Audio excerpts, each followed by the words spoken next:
Hello students जय जगन्नाथ पिला माने तुम मानकर सब ऑनर्स ऑलरेडी सिलेक्शन क्वेश्चन दिया सैलानी केवल मैथ रो तुम मानकर दिया ही नथिला फोर्थ सेमिस्टर रो तो पिलाने किछि व्यस्त हो दरकार नहीं बर्तमान मैथ कोर 8 9 10 तीन टांगर बर्तमान सिलेक्शन क्वेश्चन आसी जाइए तो जने सार लेक्चर अच्छे से कॉलेज रे तो सी सिलेक्शन प्रोवाइड तुम मान करसंती तो देख बर्तमान देखा जोरा कि तुम मान भर पाने जी कभर कर दो 100% पाने यही भर तुम क्वेश्चन ही आसो कारण जानते हो मैथ तुम एग्जाक्ट सिलेक्शन क्वेश्चन ना किंतु तुम से टाइप रो प्राक्ट करके जीव से टाइप तुम निहाती आसो किसी ना कि तो लिख पाने ब्लांक छाड़ी आसोनी कारण यहाँ अलग किसी सब्जेक्ट नुह जो तुम थ्योरी लिखिक आसो तो यहाँ मैथ तुम स्टेप जदि स्टेप जगह थ्योरी लिख तो मार्क तुमको देवे टोटाली बैक लगेदेवे तो एबेठू भल भाव जी मैथ दिखाई भल भाव थरोली प्रैक्टिस कर जो जो माने सिलेक्शन क्वेश्चन दिखाई आ पीडीएफ को पाया तो मैंने टेलीग्राम चैनल जॉइन हो जाओ आउ चैनल पे नुआ थे चैनल को निहाती पे सब्सक्राइब करेंगे एवं सांग मान पाखक भिडियोटी निहाती शेयर करेंगे तो देख बर्तमान स्टार्ट करवा तुम मानकर कोर 8 तुम मानकर देइछि रियल एनालिसिस 2 जो तुम मानकर अच्छी देखिए बर्तमान तुम मानक लॉन्ग क्वेश्चन 5 और 8 मार्कर यूनिट 1 रो स्टेट एंड प्रूफ देइछि तुम मानकर गोटे देइछि रोल्स थ्योरम तापर तुम मानकर देइछि पिलाने तुम मानकर एठी देइछि लाग्रांजेस मीन वैल्यू थ्योरम न्यूमेरिकल तुम जोटा वेरीफाई करवाटा तार काउचिस मीन वैल्यू थ्योरम तार भी न्यूमेरिकल किछि पड़िथिबो आ वेरीफाई करिया देइथिबो देन तुम मानकर देइछि पिलाने डार्बाक्स theorem on intermediate value property of derivative then तो मानकर टेलर्स थ्योरम होइथि रिमाइंडर एक्सपेंशन sin x देइ तापर ex देइछि पिलान तो मानकर यूनिट 1 जेतिकी देइछि बा सेतिकी तो मान कवर करे अछि पिलाने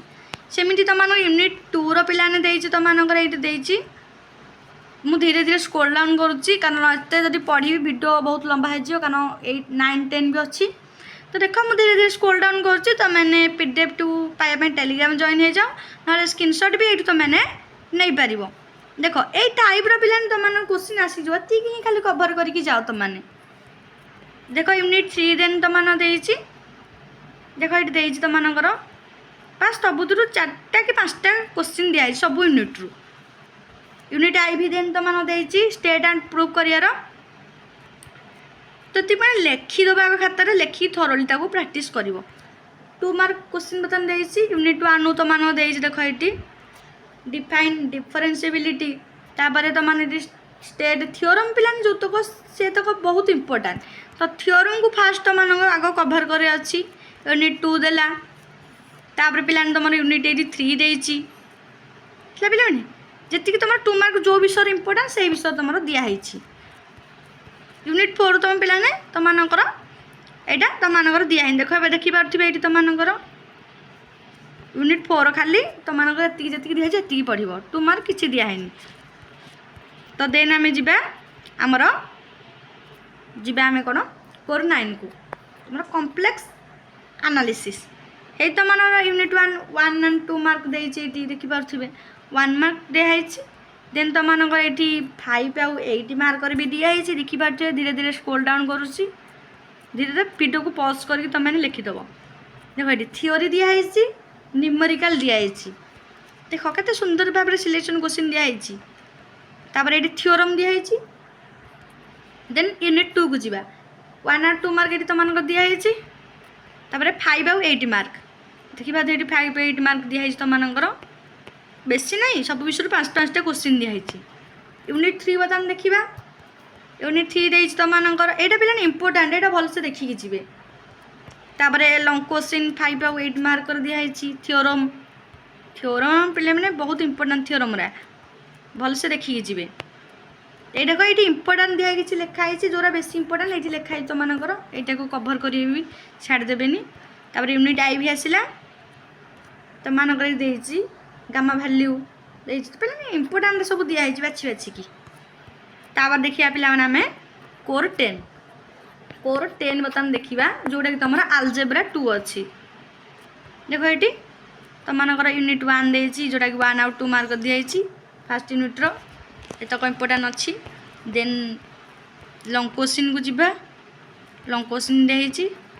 ଦେନ୍ ତୁମମାନଙ୍କର ୟୁନିଟ୍ 2 ହେଇଛି ଦେଇଛି 1 ଆଉ 2 ମାର୍କ ଦେଇଛି। ତାପରେ ଦେଖ ପିଲା 4ଟା କୋଶ୍ଚିନ୍ ଏଇଠି ଦେଇଛି ତୁମର, ଏ 4ଟା ତୁମମାନଙ୍କୁ ପଢ଼ିବାର ଅଛି। ଟୋଟାଲ୍ 1 ଆଉ 2 ମାର୍କ ଯେଉଁ ତୁମମାନଙ୍କ କୋଶ୍ଚିନ୍ ଆସୁଛି। ତାପରେ 5 ଆଉ 8 ମାର୍କ ଦେଇଛି। ଦେନ୍ ଦେଖିବା ଏଠି ଧୀରେ ଧୀରେ ସ୍କ୍ରୋଲ୍ ଡାଉନ୍ କରୁଛି, ତୁମେ ନହେଲେ ଏଠି ସ୍କ୍ରିନ୍ସଟ୍ ନେଇଯାଅ। ୟୁନିଟ୍ 3 ବର୍ତ୍ତମାନ ଆସିଲା। ୟୁନିଟ୍ 3 କଲେ ହେଇଛି ତୁମମାନଙ୍କର ଏଠି ୟୁନିଟ୍ 3ଟା ଟୋଟାଲ୍ 4ଟା କୋଶ୍ଚିନ୍ ଦେଇଛି। ତାପରେ 5 ଆଉ 8 ମାର୍କର ଥିଓରମ୍ ପ୍ରୁଭ୍ କରିବ ପିଲାମାନେ। ଥିଓରମ୍ ଦେଇଛି ତୁମମାନଙ୍କୁ, ଯେଉଁ ଥିଓରମ୍ ଦେଇଛି ଥିଓରମ୍ ପ୍ରୁଭ୍ କରିକି ତୁମେ ଆଗ ପ୍ରାକ୍ଟିସ୍ କର। ପ୍ରାକ୍ଟିସ୍ ନ କଲେ ପିଲାମାନେ କିଛି ହେବନି। ଆଉ ତାପରେ ପିଲାମାନେ ତୁମମାନଙ୍କର ମାଇନରରେ ଯାହା ବି ସିଲେକ୍ସନ୍ ଅଛି, ଫିଜିକ୍ସ ଅଛି, କେମିଷ୍ଟ୍ରି ଅଛି, ସିଲେକ୍ସନ୍ କୋଶ୍ଚିନ୍ ଅଲରେଡ଼ି ପ୍ଲେ ଲିଷ୍ଟରେ ଦିଆହେଇଛି, ତୁମେ ଚେକ୍ କରିପାରିବ। ନହେଲେ ପିଲାମାନେ ସିମ୍ପଲି ତୁମେ କ'ଣ କରିବ, ତୁମେ ଯିବ ଆମ ଚ୍ୟାନେଲ୍, ତୁମମାନଙ୍କ ଯେଉଁ ଲିଙ୍କ୍ ଦିଆହେଇଛି ଡେସ୍କ୍ରିପ୍ସନ୍ରେ ଲିଙ୍କ୍ ଦିଆହେଇଛି, ସେଠି ଇନଷ୍ଟାଗ୍ରାମ୍ ଆଇଡ଼ି ଅଛି ମୋର, ହ୍ୱାଟ୍ସଅପ୍ ଚ୍ୟାନେଲ୍ ବି ଅଛି, ତୁମେ ଜଏନ୍ ହୋଇପାରିବ, ଯେଉଁଠି ତୁମ ନମ୍ବର ବି କେହି ଦେଖିପାରିବେନି, ଏମିତିକି ମୁଁ ବି ଦେଖିପାରିବିନି। ତ ଇନଷ୍ଟାଗ୍ରାମରେ ଯାହା ଡାଉଟ୍ ହେଉଛି ତୁମେ ଇନଷ୍ଟାଗ୍ରାମରେ ଫଲୋ କରିକି